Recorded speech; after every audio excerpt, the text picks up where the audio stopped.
बिछोडको पीडा नसकी खप्न दसैँको बेलामा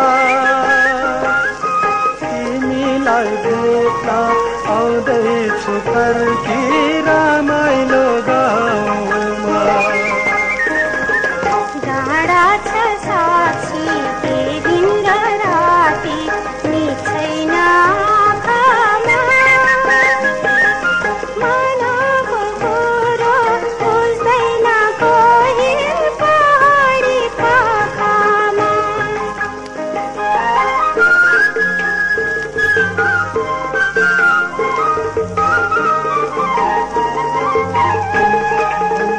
तिम्रै लागि चुरा धागो मायाको चिनोली